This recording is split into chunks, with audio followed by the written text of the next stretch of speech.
Hi, I'm Professor Angus Kress Gillespie, your host here on East Brunswick Television, and I'm here with Richard McCormick, whose latest book is Raised at Rutgers, A President's Story. Dick McCormick is a historian, professor, and former president of Rutgers University. McCormick took office as Rutgers president in 2002, and he stepped down in 2012. During those 10 years, his tenure was highlighted by two far-reaching initiatives: the reorganization of undergraduate education at Rutgers in New Brunswick, and the repatriation of New Jersey's medical and dental schools back into Rutgers. He's written a fascinating memoir about his presidency at Rutgers, and I'm pleased that it has brought him to our studio today.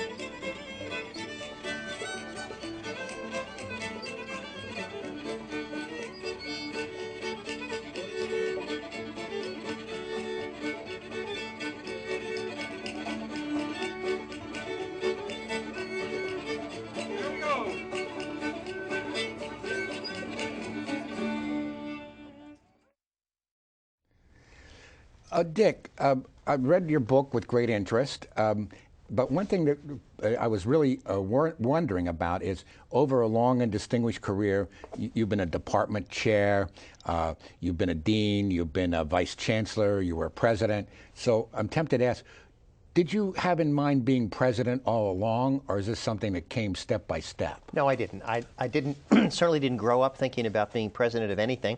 My ambition as a young man was to become a faculty member in history. I was fortunate that that turned out to be at Rutgers. And it was only after more than a decade of teaching and writing that I began to think of administration. And even at that point, it wasn't about a presidency. It was initially about being a department chair. And then one thing led to another. But it wasn't a long, harbored plan. It was step by step. That's right. Yeah. That's right. So you were president from 2002 to 2012. That's right. Like a 10-year period. Were you keeping a diary during that period? No, in no time did I keep a diary. It did occur to me that I might write a book at some point. And what I did was keep copies of files on some of the key developments of my presidency. And I kept them in my desk in Old Queens, and then they spilled out into my house. And so when I left the presidency, I had that paper. All of it's now been deposited in the Rutgers archives, of course. But it occurred to me that I might write, and I might want to have some materials to write from. And I see it as a memoir rather than autobiography, because it basically covers the presidency. It doesn't really cover your life from A to Z. Right. And who would want to read about my life from A to Z? I had a story I wanted to tell about Rutgers. I grew up here. I saw the institution through the eyes of a child and the child of faculty, and then through the eyes of a younger faculty member, and then a dean, and so forth. And then in 2002, I became the president. So I had a story to tell about Rutgers, covering well over a half a century, and I wanted to tell it, and from what I think was a special vantage point. And it has nothing to do with conventional scholarship. No, it doesn't. No. I wasn't trying to get tenure. I already had that. I wasn't expecting to be rewarded in any academic way, but I did want to get the story down. Rutgers has a very unusual history. It is now the State University of New Jersey, but it began as a little Dutch Reform college training Dutch Reform ministers, and only gradually, and really only by the middle of the 20th century, did it bid fair to be the State University of New Jersey. It's still learning to be the State University of New Jersey. Its history in that respect is very different from that of the University of Michigan or the University of North Carolina or the University of Washington. And I don't tell that story in detail. It certainly infiltrates what I do write about. What was your writing schedule? You get up real early in the morning, you stay up late at night? How did you handle it? I generally write in the morning, not necessarily right at the very beginning, because I woke up at home and I went to my office on the College Avenue campus to write. And I worked pretty intensely at it for as long as I felt I could.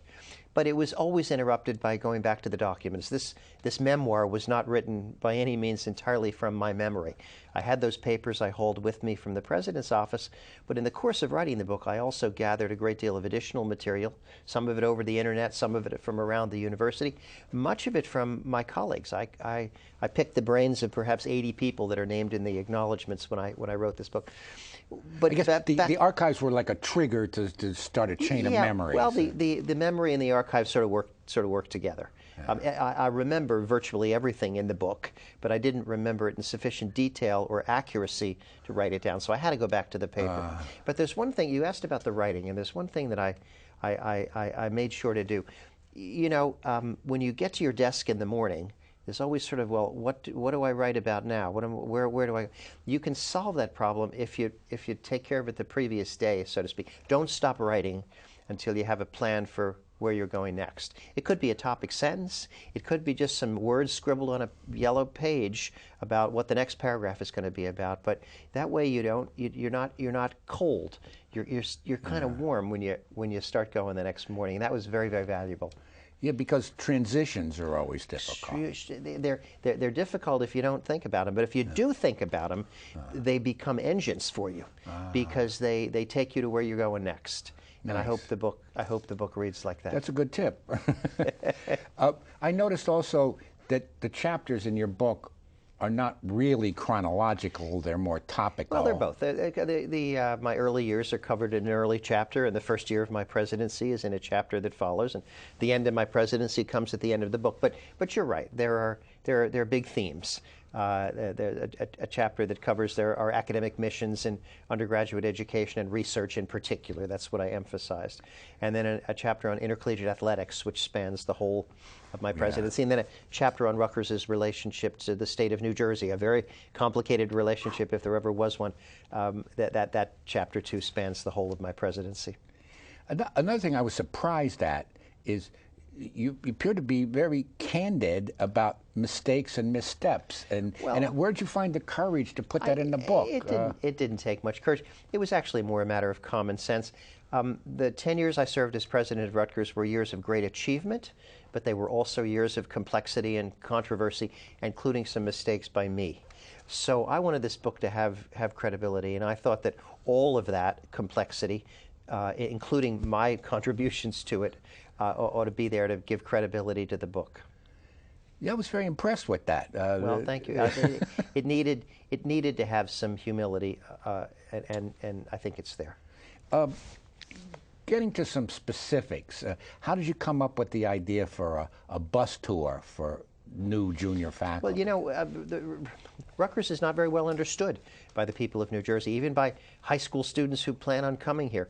And getting Rutgers out into the community was really important. So we had we tried a myriad ways of doing that. But one of the ones that got the most attention was when every spring, right after commencement, for a week, I hopped on a bus with 35 new faculty members, more or less 35, and we toured the state. We started in Trenton, and we went south, and we saw farms, and we came north again, and we saw factories in high tech and low tech and New Jersey cities.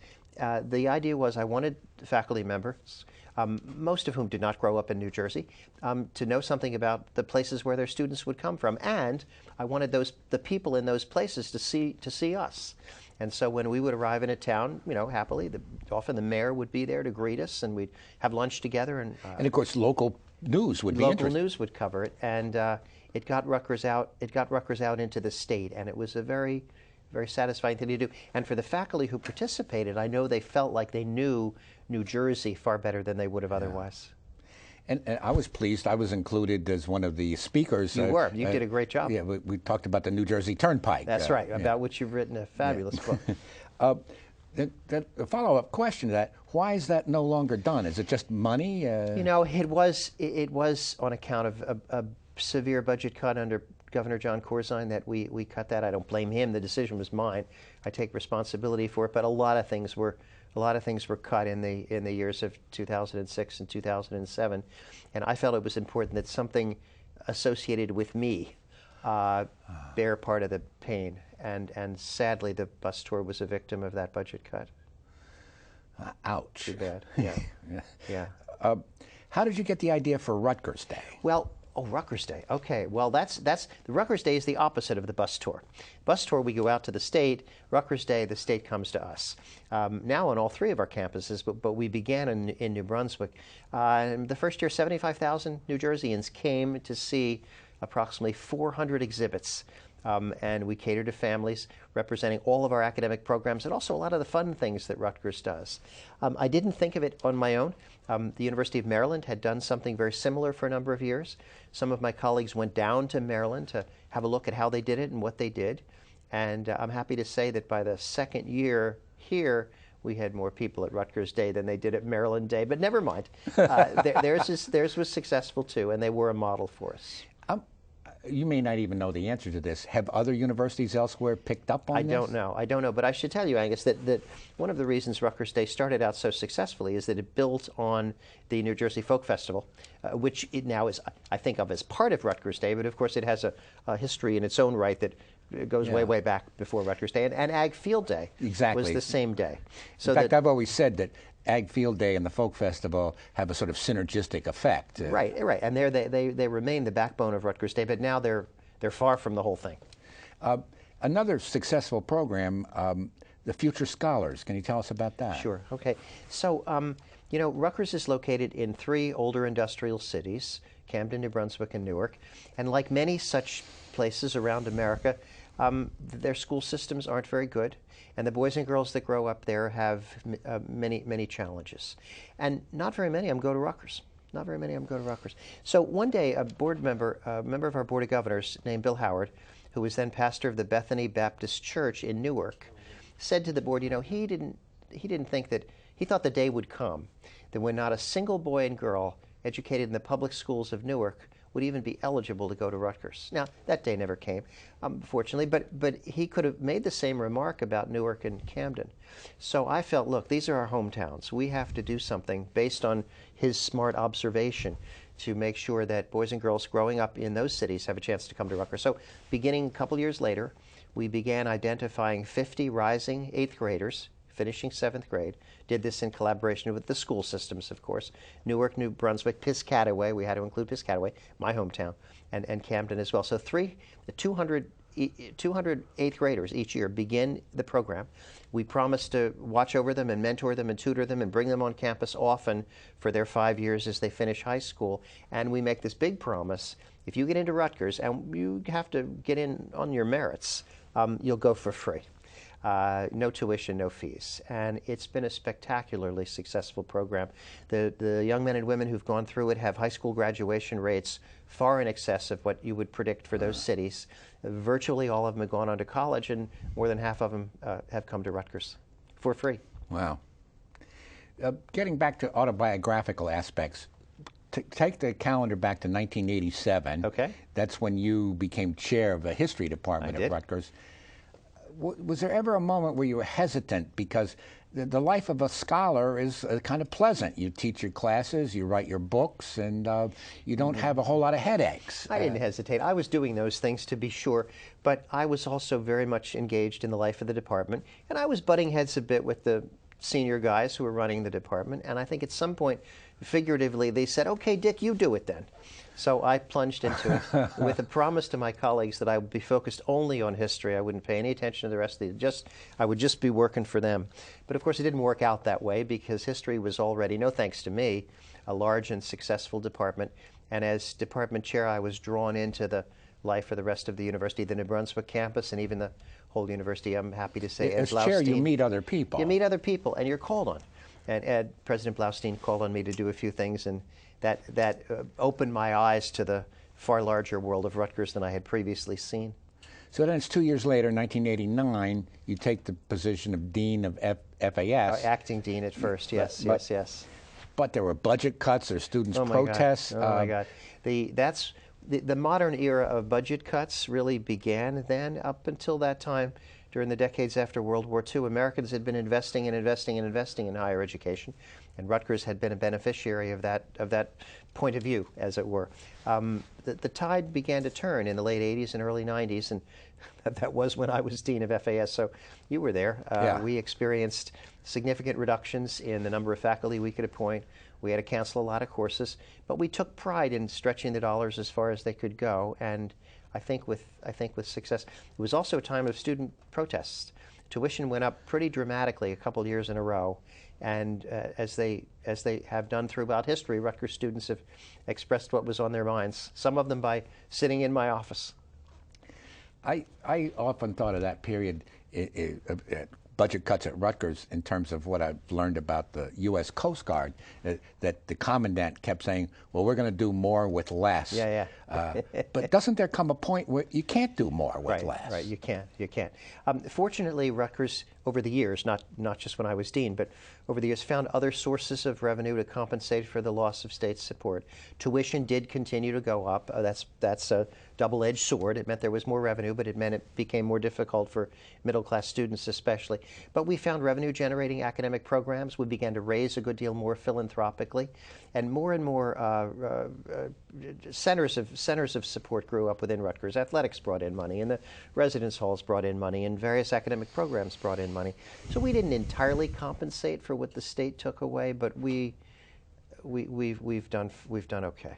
Let me take you back to the 1980s. I remember there was an initiative to make a big thrust for biochemistry and molecular biology, but then there was a backlash, and without going into the personalities, maybe you can fill us in a little bit on that? Well, it was an example. During the presidency of Ed Blaustein, and with Alec Pond in the position of executive vice president, Rutgers made a big push toward becoming more outstanding in research and graduate education. And one of the disciplines that they selected for investment was molecular biology, biochemistry and molecular biology. And they hired, with the support of deans and faculty, they hired some outstanding researchers. But there were other faculty members who'd proudly been in that department for years and done some great teaching, and sort of wondered why the deal had to change, what was going on, why the culture had to become so different. And so for several years during my deanship of arts and sciences in the late 80s and early 90s, there really was a war going on in molecular biology and biochemistry between the old guard and the new guard. Yeah. Now, that war was pretty visible, and there were people I'd get a fax from one at 10 in the morning and the contrary fax at 10:30 in the morning. That was pretty, and it became very public as well. But you know, you were the monkey in the middle. Right. Practically every department at Rutgers, including my own excellent history department, had its version of a bit of a culture clash. As the university turned, as the battleship turned in the direction of research and graduate education, those who had been doing just fine in an earlier regime wondered what it was all about. And the culture clash seldom became as pronounced as it did in molecular biology and biochemistry. But you know, the ship was turning, and whenever there's culture change, it's complicated. Yeah. More clash. 1989, Amira Baraka comes up for full professor, as I recall. Yeah. Well, he and was the English department turns him down, and then there's a big hullabaloo, and people were saying, well, why don't you just override the department? Yeah. Amiri Baraka, of course, was a very distinguished man of letters. In an earlier life, or under an earlier name, I should say, he'd written Blues People, a still brilliant account of African-American music and what it meant culturally. He was a visiting professor in the English department and came up for consideration for appointment as a full-time tenured member of the Rutgers faculty. Unexpectedly to me, the faculty voted no. And it was an awkward moment because his expectations had been raised, and those of his students had been raised, and they were mad as hell. And they let me know it. I was not, however, going to overturn the decision of the English department or any other department. One of the rules, if you will, in the academy is that the faculty makes the basic decisions about who comes to teach.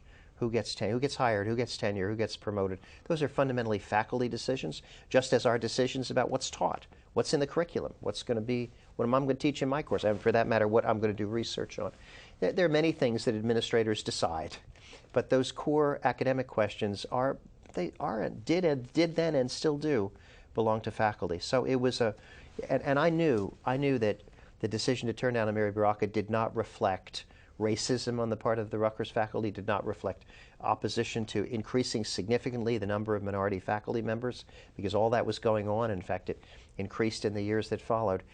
So I wasn't concerned about that. I respected, as I still do, faculty decisions on things like who comes to teach. Then moving ahead, 1991, you accept a position as Vice Chancellor at the University of North Carolina. 1992. It was 92. Never mind. So that must have been a difficult decision because you're a son of Rutgers and you grew up at Rutgers. It was a wrenching decision. On the one hand, I was thrilled to have the position of provost at one of America's great public universities, the University of North Carolina at Chapel Hill. On the other hand, I had not only grown up at Rutgers, but I had served for 16 years on the faculty, and I had been given opportunity after opportunity to teach, to write, to lead, to serve. And I felt a good deal of excitement about going to Chapel Hill, but I also felt a good deal of guilt about leaving behind an institution that had been wonderful to me. But you did it. You were able to... But I did it. Yeah. But I did it. And then, similarly, the presidency of University of Washington in 1995, was that a difficult decision? No, no, it wasn't. But by that time, I wanted to be a president. I didn't grow up wanting to be a president, but by this time I did. I'd been a provost at Chapel Hill, and I wanted to become a president. The University of Washington was and still is one of the great public universities in America. I think it had at that moment more annual research support that its faculty brought in than any other university except Johns Hopkins. Wow! And it was a great opportunity for me.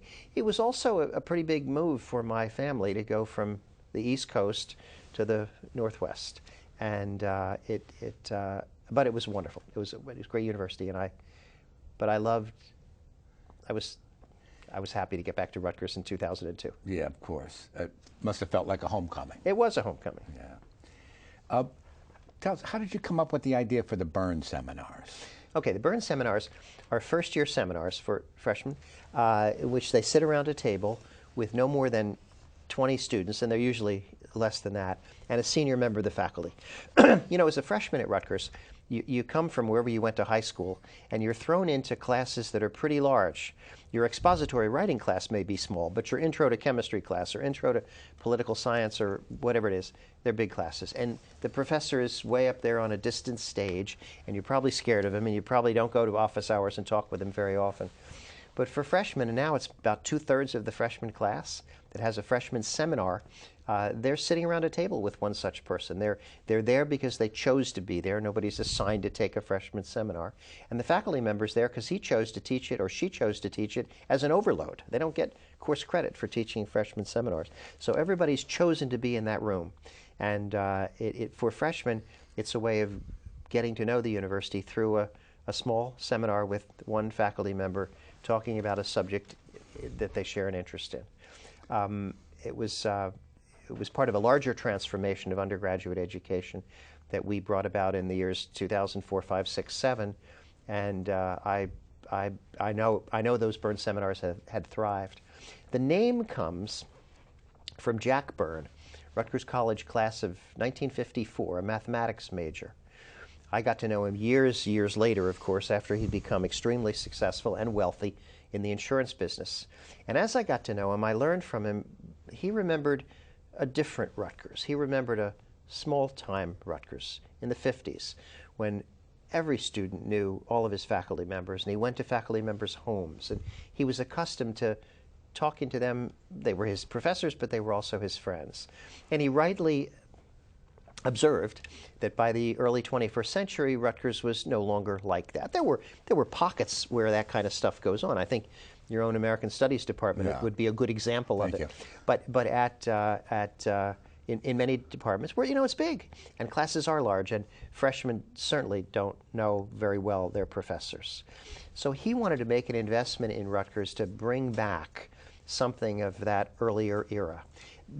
as it happened, I was already working on the idea of freshman seminars, based, I should say, on just as we stole the Rutgers Day from Maryland, we learned from other universities that already had freshman seminars. I was working on a plan. I didn't know that, that there were others. Yeah. Where were they? Well, at the University of North Carolina, for example, has freshman seminars. They are. I'd like to say I invented the idea out of whole cloth, but that wouldn't be true. We modified it and we adapted it to Rutgers, and we had the generosity of Jack Byrne, who invested multiple millions of dollars, I forget how many, into an endowment that still supports the Byrne seminars. A bit of controversy. What would you say to critics that say you dismantled Douglas College? We didn't dismantle Douglas College. Yeah. Douglas College, Douglas Residential College, as it is currently called, is in better shape than it ever was before. You know, women's colleges across the country faced a problem in the late 20th century and early in the 21st century. Most young women don't want to go to an all-women's college. They want to go to a co-ed place. They want to go where the boys are, just as the boys want to go where the girls are. Yeah, sure. And so Douglas was increasingly having trouble recruiting an outstanding and outstandingly diverse student body.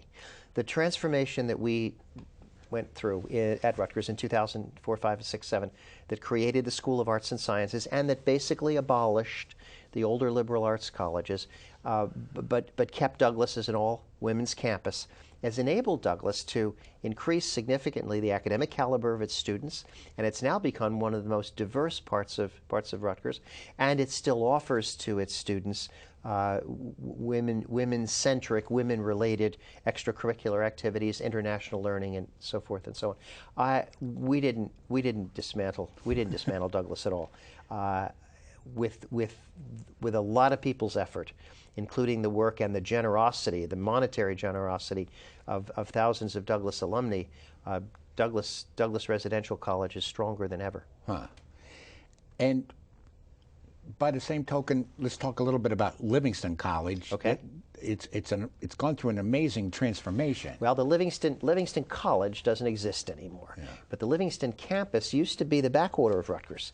It used to be the last place anybody wanted to live. It was across the river. It looked kind of desolate. The buildings were just cried out. Late 60s, early 70s, badly in need of renovation. And we changed all that. We dramatically expanded the student center, and the students themselves demanded that. And that was the first thing we did, built a brand new dining hall.